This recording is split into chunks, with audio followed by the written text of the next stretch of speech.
रुकिए sir,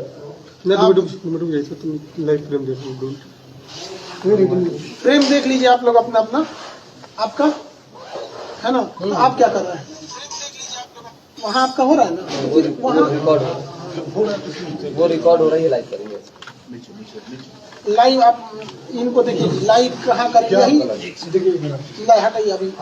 sir कुछ ज्यादा सख्त आप नहीं हो रहा हम लोग के ऊपर, कुछ गलत करने आ गए हैं क्या? नहीं नहीं सर, अगर आपको लगता है हम कहाँ कर आप कह रहे रहे हैं हैं, अनप्रोफेशनल है, बताइए। हम लोग भी सर काम करें, स्ट्रगल करें। सुबह से हम लोग, आप समझिए सुबह से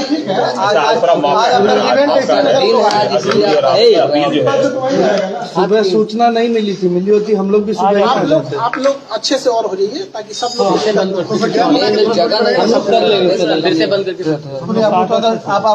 आप क्या है तो बना दीजिए।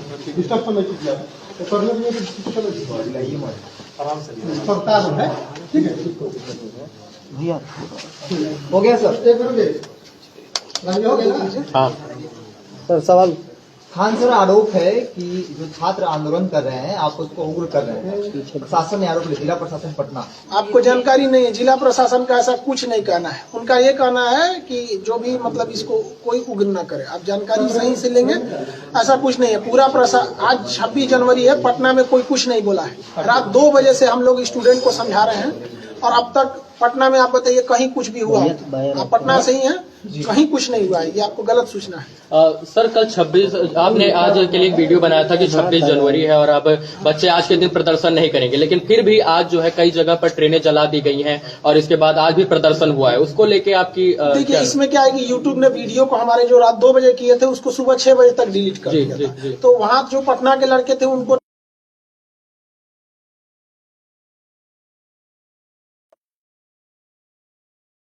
ठीक ठाक उन्होंने कंट्रोल किया।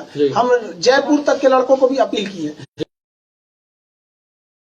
क्योंकि हम पटना में यहाँ हैं तो हम यहाँ पे फिजिकली कंट्रोल कर लेते हैं। हमारी पूरी टीम पटना में जहाँ भी हो रहा है सबको समझा रहे हैं वहाँ पे। लेकिन आज के दिन जो 2 जगह उग्र हुआ है ये एकदम गलत है, जो गया में और जहाँ गया में हो गया है तो इन लोगों को नहीं करना चाहिए, ये एकदम गलत है। हम देखिए क्या है कि वहाँ के टीचरों को भी समझाना चाहिए। अब पटना से आप पूरे इंडिया को कैसे कंट्रोल कर सकते हैं? आपकी बातों का आपका फैन फॉलोइंग काफी अधिक है और आपकी बातें इस वक्त अच्छा प्रभाव डाल सकती हैं। जब रेलवे बोर्ड ने कह दिया है, इन्वेस्टिगेशन कमेटी बना दी है, रिपोर्ट देने को कहा है, तो क्या अपील करना चाहेंगे स्टूडेंट्स? हम सारे लड़कों से हम बोल भी दिए हैं। देखिएगा आंदोलन जो है, जो लड़कों का कहना है वो अब रुक चुका है। रेलवे ने बोर्ड बना दिया है, 16 फरवरी तक लड़कों को अपना सुझाव देना है और 4 मार्च तक आरआरबी को रिपोर्ट देनी है। उसके बाद एक अच्छी रिपोर्ट बनेगी और ये होगा। ये कहीं ना कहीं आरआरबी की एक गलती है। 40 घंटा पहले आरआरबी ने ऐसा बेतुका फरमान जारी किया जो इस प्रोटेस्ट में नहीं था। उसको आप मीडिया वाले हैं, चूंकि आप लोग क्या है कि एग्जाम का टेक्निकलिटीज को आप लोग उतना अच्छा से मतलब नहीं समझ पाते जितना, क्योंकि हम लोग को दिन भर पढ़ाना है। बताइए जरा उसको। टेक्निकलिटी क्या है कि इस आंदोलन में केवल एनटीपीसी के लड़के विरोध कर रहे थे, जिनकी संख्या बहुत ज्यादा नहीं थी। तो यहाँ एक तो वो छोटा सा समूह था और लड़के इंतजार कर रहे थे कि हमारे लिए कुछ गवर्नमेंट या आरआरबी अच्छा सोचेगी। लेकिन आरआरबी ने उनको तो सोचा ही नहीं, बल्कि जो 1.5 करोड़ लड़के ग्रुप डी वाले थे इनको कह दिया कि आपको डबल एग्जाम लेंगे, जिस वजह से वो 1.5 करोड़ लड़के अचानक बाहर निकल गए। तो हम लोग को पता ही नहीं था, हम लोग को लगा ये तो घर में है सब निकला, तो हम लोग को लगा कि ये क्या कर रहे हैं सब। तो हम लोग को समझाते यहाँ तक फिर भी पटना में कंट्रोल किया गया। हम लोग पहले दिन से राजेंद्र नगर टर्मिनल पे जब प्रदर्शन हुआ वहां पर थे। वहां प्रदर्शन बिल्कुल शांत था और इसके बाद पुलिस ने आंसू गैस के गोले उस दिन दागे और कल जो प्रदर्शन था वो उग्र रूप ले लिया। कहीं ना कहीं आपको लगता है कि प्रदर्शन जो हुआ वो उग्र रूप इसलिए हुआ क्योंकि प्रशासन ने आंसू गैस के गोले और इसके बाद लाठीचार्ज वगैरह बच्चों पे किया? देखो आपको जानकारी के लिए बता देते हैं कि जो प्रदर्शन उग्र होने का मुख्य कारण यह था कि शुरुआत में जो प्रदर्शन था केवल एनटीपीसी वालों का था, जिनकी संख्या कम थी। लेकिन 4 बजे जैसे 3 से 4 के बीच में रेलवे आरआरबी ने नोटिफिकेशन डाला 1.5 करोड़ लड़कों के लिए, तो वो अचानक हुजूम आ गया, जिस वजह से प्रदर्शन अचानक उग्र हो गया। यहाँ पर क्या लगता है इस प्रदर्शन का क्या स्वरूप होगा, विरोध का हुआ है? देखिए अब आंदोलन अब अपने जगह पे नॉर्मल हो जाएगा। प्रधानमंत्री जी को धन्यवाद करते हैं कि वो इसमें इंटरफियर किए। काश 40 घंटा पहले करते, किसी को कोई तकलीफ नहीं आता। इतने लड़के सड़क पर हैं, वो पढ़े लिखे हैं। आप लोग भी अपने समय पे आप लोग को ही पता है कि वो कोई ऐसा भीड़ नहीं है जिनको कोई बहका के ला सकता है। वो पढ़े लिखे लड़के हैं। आरआरबी की सबसे बड़ी गलती क्या है, वो स्टूडेंट फ्रेंडली नहीं है। आरआरबी का कहना है कि हमारा एग्जाम लेट इसलिए हुआ कि हमें कोई एजेंसी नहीं मिला। आप लोग हमसे सवाल पूछने आए हैं, क्या इस तरह से आरआरबी ने कभी बुला के बोला? नहीं बोला, इनकी गलती है। तो स्पष्ट बोलना चाहिए कि हमें एजेंसी नहीं मिल रही है, क्योंकि दुनिया का सबसे बड़ा एग्जाम है, आप 6 महीना इंतजार कर लीजिए। जो गरीब बच्चा है वो 6 महीना कुछ काम कर लेता, वो बेचारा पटना में मर रहा है कि हमारा एग्जाम कल होगा कि 2 साल बाद होगा कि इस जन्म में होगा कि नहीं, इसलिए तो उसको बस आप जो काम कीजिए बता के कीजिए, बस यही करना है। हाँ, रेलवे बोर्ड के पास हम 5 बजे मीटिंग है हमारी, जैसा होगा हम आपको बताएंगे। अभी रेलवे बोर्ड के पास मीटिंग है, वो कितना लंबा मीटिंग जाता है किसी को नहीं पता। पिछली मीटिंग 5 बजे से 8:30 बजे तक चली। लीडरशिप की कमी थी इस प्रदर्शन में, और आपको मुख्य लीडर के रूप में इसमें माना जा रहा है। ये लीडरशिप की कमी ही इस आंदोलन की सबसे बड़ी रीढ़ थी, क्योंकि जब लीडर को आप बनाते हैं तो लीडर गायब, आंदोलन खत्म, ये होता है। लेकिन सुनिए बात समझिए, इसमें कोई लीडर ही नहीं था, तो एक ही रास्ता था कि लड़कों की मांग लीजिए, क्योंकि उसका कोई लीडर ही नहीं है, बात किससे करिएगा। ये हम बोले तो अलग बात है, पटना के डीएम साहब ने खुद बोला कि लीडरलेस आंदोलन है। आप उनका बाइट देखे होंगे, उन्होंने खुद बोला था। वो इतने सुलझे हुए इंसान है, वो कभी इस तरह का स्टेटमेंट दे रहे हैं तो मतलब ग्राउंड रियलिटी है। ये लड़कों की अचानक समय, हम बता रहे हैं ना, 40 घंटा पहले आप किसी को नोटिफिकेशन देंगे, किसी का हॉस्पिटल में मरीज है, अगर वो मर गया है तो डॉक्टर आके किसी को कह गए तुम्हारा मरीज था, मर गया, बवाल नहीं कर देगा? मर जाता है ना हॉस्पिटल में तो प्रोटोकॉल होता है कि उसको आदमी पहले बोलता है कि सीरियस है, ऑक्सीजन पे गया, फिर आधा घंटा बाद बोलेगा वेंटिलेटर पे, फिर कहेगा भगवान से दुआ कीजिए, फिर कहेगा कोमा में मर चुका है। लेकिन वो आधा 1 घंटा डिले करता है ताकि आपके अंदर सहनशीलता है, तो आपको आराम आराम से करना।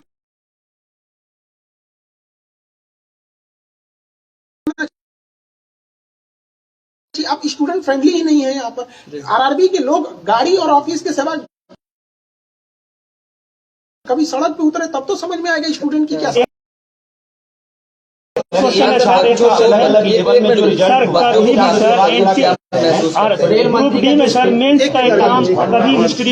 नहीं हुआ, आपका कहना है बिल्कुल सही है, इसीलिए लड़के आए हैं। देखिए, आप एग्जाम लीजिए, 2 की जगह 5 लीजिए, लेकिन जब आप नोटिफिकेशन निकाले थे उसी वक्त आपको कहना चाहिए, मान के चलते हैं कि आरआरबी को भी नहीं पता था कि 2 करोड़ फॉर्म आ जाएंगे, तो आरआरबी को भी कहना चाहिए कि देखिए हमें आइडिया नहीं था, इसलिए अब मजबूरी में हमें 2 फेज का एग्जाम लेना पड़ेगा, हम आपको 6 महीना टाइम देते हैं, आप 20 दिन टाइम देके कहिएगा, ये गलत है।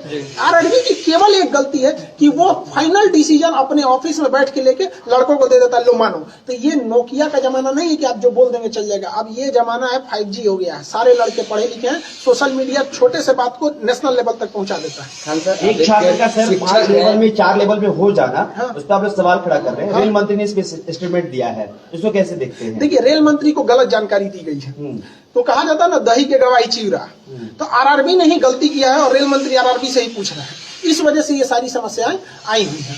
तो आप लोग इस समस्या को समझिए, रेल मंत्री के पास जानकारी जो है वो गलत है। एक्चुअली क्या है कि एक लड़के को 4 बार काउंट किया गया है और रेल मंत्री से कहा जा रहा है कि देखिए हमने तो 20 गुना दिया ही दिया है, तो एक लड़के को आप 4 गुना करेंगे तो गड़बड़ होगा। हमारा या रेल, देखिए हमारा क्या मांगे, हमको कोई नौकरी तो करना नहीं है यहाँ पे, कहना सीधी सी बात यही है कि एक लड़के को आप 4 जगह क्वालिफाई कराना है तो करा दीजिए, बट है कि उसको काउंट 1 जगह कीजिए, आप उसको 4 लेवल में क्वालिफाई कराइए, कोई दिक्कत। कहना कि कोर्ट का मामला है, अगर ऐसा कुछ होता है तो कोर्ट का मामला कैसे हो जाएगा? आपने अचानक 20 दिन पहले अगर आप CBT 2 एग्जाम घुसेड़ सकते हैं तो ये कोर्ट का मामला नहीं होगा, और आप उसको 20 गुना जो आप पहले बोल चुके हैं उसको 20 गुना दे देंगे तो कोर्ट का मामला हो जाएगा। सवाल नोटिस में निकला है कि जो लोग भी हिंसक प्रदर्शन में शामिल हैं, कुछ लोगों को नौकरी आजीवन रोकेगा आरआरबी। अब ये प्रशासनिक चीज है, ये आरआरबी को सख्त डिसीजन नहीं लेगा तो सारा ट्रेन भी दिक्कत आएगा, तो उसको सख्त एक्शन लेना चाहिए। ऐसा लगता है कि जब स्टूडेंट्स का आंदोलन होता है, जायज मांग हो या उसकी जांच की जाती है, लेकिन कुछ असामाजिक तत्व तो उसकी आड़ में अलग तरीके से हिंसा करते हैं, इसको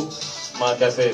देखिए, अब इसमें क्या है कि आरआरबी जब बवाल नहीं होगा तो कोई लड़का सड़क पे क्यों उतरेगा? नहीं, कहने का मतलब ये है कि जैसे असामाजिक तत्व, अब बात समझिए यहाँ पे, आरआरबी का जैसे स्टूडेंट के बीच में असामाजिक तत्व घुस जाएंगे, क्यों? आप 40 घंटा पहले 1.5 करोड़ लोगों को प्रभावित करेंगे तो सीधे उठ के आएगा। और अगर आप ध्यान देंगे तो ये हिंसक वहीं हुआ है जहाँ के लड़के आसपास के।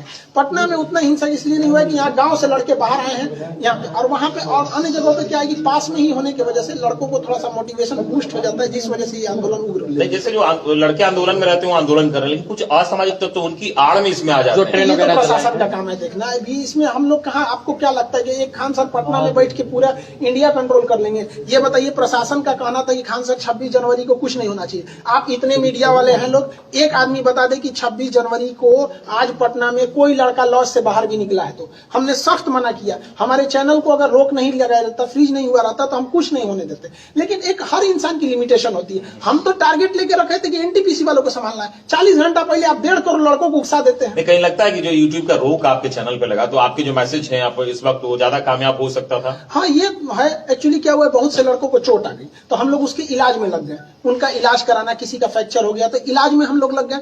दूसरा क्या था कि कई लड़कों को खाने को नहीं था, खाना बना के खिलाना, उनको मोबाइल टूट गया, मोबाइल देना, कई लड़कों को, तो हम लोग इसमें लग गए लोग। तो हम लोग को लगा कि कोई कंट्रोल हो जाएगा, लेकिन ये लड़का एक्चुअली क्या है कि गांव-गांव तक इसके लड़के हैं, फॉर्म भरे थे जो इसी के लिए तैयारी कर रहे थे, और कोरोना ने उनका 2 साल खा गया। आपने कुछ बोला नहीं, आप स्पष्ट बोल देते कोरोना में एजेंसी नहीं मिल रही है, कोरोना बाद एग्जाम होगा, कोई दिक्कत नहीं था। और आरआरबी को समझिए, आप ही बताइए, 2019 का फॉर्म निकला, अचानक आप 2022 में रिजल्ट दे रहे हैं, 15 जनवरी को कहेंगे कि 25 दिन बाद एग्जाम ले लेंगे। मतलब आपका जब बस चले तो आप 3 साल इंतजार कर दीजिएगा, और लड़का को 25 दिन दीजिएगा। इसका मतलब लड़का जो फेल होगा कि पास होगा उसको पता चलेगा। और मान के चलिए कोई लड़का मीडियम लेवल का है, उसको अचानक पता चला कि हम पास हो गए, तो उसके पास तो 25 दिन है, क्या करेगा वो? फ्रेंड, हर एग्जाम में आपको पहले से वैकेंसी दे रहे हैं, 6 महीना पहले बता दीजिए कि हमारी ये वैकेंसी आने वाली है, इस महीने में आसपास में आ सकती है। इशारा कर दीजिए, लड़का समझ जाएगा। आप रिजल्ट दे रहे हैं, बीपीएससी का एग्जाम कब होगा कोई भरोसा ही नहीं रहता। रेलवे, एयरफोर्स XY का आप बताइए कब डेट है? आप लोग इतने पढ़े लिखे, किसी को नहीं पता है। अच्छा, इससे पहले जब प्रदर्शन और ये चल रहा था उस वक्त प्रशासनिक स्तर पर ये कहा गया था कि जो कोचिंग संचालक और भी लोग हैं उनको कहा जाएगा और उनसे बातचीत की जाएगी। क्या इस तरह की कोई मैसेज? हाँ, हमारे पास भी ऐसा हुआ है। प्रशासन, हमने पूरे पटना प्रशासन का सहयोग किया है। आप लोग प्रत्यक्ष गवाह हैं, पूरे पटना के किसी गली में घूम लीजिए, कोई लड़का को कह दीजिए कि खान सर ने मना किया है या नहीं किया है, या कोई लड़का उग्र हुआ हो, आप हमको बताइए। लेकिन अगर आप ये सोचेंगे कि हम पटना में बैठ के पूरा भारत कन्याकुमारी कंट्रोल कर दे, नहीं हो पाएगा। हमें आरा के लड़कों को कल मना किया, आज आरा में कुछ नहीं हुआ है। आप देखिए, जहानाबाद और गया के लड़कों को हम लोग मना किए थे, स्पेशली वो वीडियो ही हटा दिया वहां पर। इस वजह से थोड़ा सा हो गया, और थोड़ा सा रेल मंत्री का ये कह देना कि इतनी बड़ी परीक्षा है, भारत का सबसे बड़ा परीक्षा है, तो 3 साल 4 साल वक्त लग जाना कोई बड़ी बात नहीं है। हाँ, कैसे देखते हैं आप? देखिए, इसमें हम यही कहेंगे कि देखिए, आप लड़कों को, आपको अगर 2 साल वेट करना है, सारा लड़का अमीर नहीं होता है।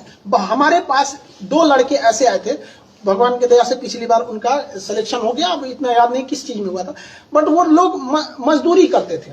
और पटना में मजदूरी होता है ना, सीमेंट बालू लेके छत पे चढ़ना। 2 भाई थे, एक हफ्ता एक करता था तो दूसरा पढ़ता था, अगला हफ्ता वो करता था। आप ऐसे लड़कों को बिना नोटिफिकेशन दिए 3 साल तक करेंगे, मतलब वो मजदूरी करता रह जाए। तो कम से कम उसको मौका दे देते कि हाँ भैया, हमको कोरोना है, हम आपको ये एग्जाम 1 साल बाद लेंगे। फरवरी में जो एग्जाम डेट दिया गया, अगर लड़कों से कह दीजिएगा कि देखिए बाबू, कोरोना है, ट्रेन नहीं चल पाएगी, हम आपके एग्जाम को अप्रैल में ले लेंगे, तो आपको क्या लग रहा है, बवाल करने जाएगा? वो लड़का नहीं देख रहा हम कैसे ट्रेन है, और ये एग्जाम लेते कैसे फरवरी में, ये बेवकूफी देखिए। एक लड़के का 4-4 जगह रिजल्ट है, एक एग्जाम होगा बेंगलोर में, एक होगा अहमदाबाद में, एक होगा भोपाल में, और ट्रेन चल रही है 10%। वो कहां से दौड़ेगा? 5 दिन में एग्जाम कराना है, कोरोना है पीक पर, यहाँ पे 5 लाख मरीज मिल रहा है। यहाँ पे ये सोच रहे हैं कि उनका स्टूडेंट कहाँ लेवल है उन लोग का। मंत्री ने कहा कि हम छात्रों की बात सुनने को तैयार हैं। हाँ, मंत्री जी इसमें इन्वॉल्व हो जाते हैं, उनको टेंशन ही नहीं रहता। प्रधानमंत्री पर 5 मिनट के लिए, अब प्रधानमंत्री को हम धन्यवाद देते हैं बहुत बहुत उनका, कि उनका आने बस 5 मिनट तो बोल दे कि ये सारा मैटर सॉल्व हो गया। और लड़कों से भी कहेंगे कोई अब आंदोलन नहीं होगा, अब वेट एंड वॉच करेंगे आप लोग, क्या बोर्ड का कहना। अभी हम भी जा रहे हैं बोर्ड में, बोर्ड से क्या होगा फिर हम लड़कों को कल बताएंगे। एक अंतिम सवाल सर, आप कहते हैं कि वीडियो डिलीट कर दी जाती है, क्या कहेंगे? क्योंकि आज भी आंदोलन हो रहे हैं, आपके स्टूडेंट सिर्फ पटना के नहीं है, बिहार के अलग अलग जिलों के हो सकते हैं, बिहार से बाहर के हो सकते हैं, तो आप, मेरा वीडियो डिलीट होगा नहीं, तो अभी क्या कहेंगे बच्चों के लिए जो आंदोलन कर रहे हैं? आंदोलन जितने लोग कर रहे हैं, सारा आंदोलन अभी खत्म हो गया। हम नवादा में भी बात किए हैं, जहानाबाद में भी, गया में भी, अभी वहां पे भी उन लोगों ने हट गए हैं। लेकिन जो किया है उन लोगों ने वो गलत किया है। कहीं पे भी ट्रेन को आग नहीं लगाना चाहिए, निंदनीय है ये, कहीं से भी हम लोग उसका समर्थन नहीं करते। लेकिन अगर आप कहिएगा कि आरआरबी की गलती, 40 घंटा पहले आप 1.5 करोड़ लड़कों को हिला दीजिएगा, उसका ठीक रहा, आरआरबी पे फोड़िए ना। जब बात हो रही थी आरआरबी पटना राजेंद्र नगर टर्मिनल पे बवाल हुआ था, तो वहां किसको आना चाहिए? आरआरबी को आना चाहिए। हर एक इंसान आया आरआरबी को छोड़ के। डीएम साहब अपना काम छोड़ के गए। डीएम का काम पटना को देखना है। पटना छोटा शहर नहीं है, करोड़ों की यहाँ पे लोग हैं, तो इनको देखना यहाँ पे बहुत मुश्किल है। पटना डीएम साहब गए, एसपी साहब गए, डीआरएम गए, आरपीएफ गया, जीआरपी गई, बिहार पुलिस गई, बीएमपी गई, आरआरबी नहीं गई। आरआरबी का ऑफिस वहां से 2 किलोमीटर पैदल चल रहा है। साजिश नहीं, बेवकूफी है उन लोग की। 1980 का सोच है उन लोग का कि जब तक रेलवे को कुछ, हमको तो ऐसा लगता है ना कि आरआरबी का पहले से मूड है, कुछ सेटिंग है कि ये काम करो, ऐसा उठपटांग काम करो, आखिरी टाइम पे बवाल हो जाए और उसके बाद से सामान टूटेगा, 1 लाख का फूटेगा, हम 1 करोड़ बनाएंगे, बाकी यहाँ हो जाएगा। कहीं ना कहीं ये आरआरबी की गलती है। आप पिछले 20 साल का इतिहास उठाइए, जब आरआरबी जब तक तोड़फोड़ नहीं कराया नहीं हुआ, 8 मिलियन ट्वीट पे अगर आरआरबी नहीं जगे तो क्या कहिएगा इसको। हम तो यही सोचते हैं कि बाप रे भगत सिंह कैसे लड़े होंगे, बाप रे उस समय तो हम लोग पढ़ाते थे, आज फील कर रहे हैं कितना मुश्किल हुआ होगा उन लोग को लड़ने में। ये तो हम लोग का अपना देश है, आरआरबी नहीं सुन रही है। खैर प्रधानमंत्री ने इसमें हस्तक्षेप किया, हम बहुत बहुत आभारी हैं। कुछ अभ्यर्थियों से हमारी बातचीत हो रही थी। सारे लोग को संदेश यही है कि आप शांति व्यवस्था बनाए रखें। अगर हिंसा करेंगे तो कोई आपके साथ नहीं आ पाएगा, कोई भी साथ नहीं आ पाएगा। अब हमारी मीटिंग है आरआरबी। जो बच्चे गिरफ्तार हुए हैं उनके लिए प्रशासन क्या देखिए, जो गिरफ्तार हुए हैं उनकी गिरफ्तारी को जल्द से जल्द रिवोक किया जाए। उनके लिए हम लोग भी कोशिश कर रहे हैं, जितना लीगल हेल्प होगा हम लोग की ओर से हम करेंगे, क्योंकि वो वहां के बाद लीगल ही प्रोसेस होता है। तो उन लोग के लीगल प्रोसेस को हम लोग कर रहे हैं। जिनको खाना पीना घटा उनको पहुंचाया जा रहा है, हमारी एक टीम लगी हुई है। जिनके मोबाइल वगैरह तोड़ दिए गए हैं उनको मोबाइल बनाया जा रहा है। कई लड़कों के हाथ टूट गए हैं, सर फटा हुआ है, तो उनके जो स्ट्रेचेज लगे हैं हॉस्पिटल वगैरह, उन सबको हम लोग देख रहे हैं लोग। तो हम लोग भी दोनों ओर से हम लगे हैं, प्रशासन की बातें सुन रहे हैं, स्टूडेंट को भी सुन रहे हैं, जो स्टूडेंट घायल हुए हैं उनके लिए भी हम लोग सुन रहे हैं। अब आरआरबी के पास भी जा रहे हैं, उनके पास हमारी मीटिंग है, ताकि वहां से जैसे प्रशासन हॉस्टल में भी अब छापा मार के बच्चों को पकड़ने का काम कर रहा है। ये प्रशासन को भी ये गलती है, इस तरह से उग्र नहीं होना चाहिए। स्टूडेंट को आप दबा के मारिएगा, एक स्टूडेंट को मारेंगे 40। कल से मैं यही देख रहा हूँ कि प्रशासन जो है हॉस्टल में घुस के, छात्रावास में घुस के बच्चों को निकाल रहे, इसके बाद डंडे से उन्हें बेरहमी से पीट रही है। नहीं, ये गलत है। प्रशासन को भी संयम बरतना चाहिए। लड़के हैं, कोई बाहर के नक्सलाइट नहीं है। उनकी मांग अगर जायज है तो उसको सुना जाए। आरआरबी एक बार आके कह देती, बस इतना कह देती कि हम आपकी बात सुन रहे हैं, 10 दिन का मौका देती, सारा बवाल खत्म हो जाता है। लेकिन एक सवाल हमारा है, आप एक शिक्षक हैं, आपसे लोग जुड़े हुए, बच्चे को आप करीब से जानते हैं, महसूस करते हैं। क्या सिर्फ एनटीपीसी की बात, आरआरबी की अभ्यर्थियों की बात है, या पूरे बिहार देश भर के जो हर एग्जाम दिए है, एयरफोर्स में DA चल रहा है,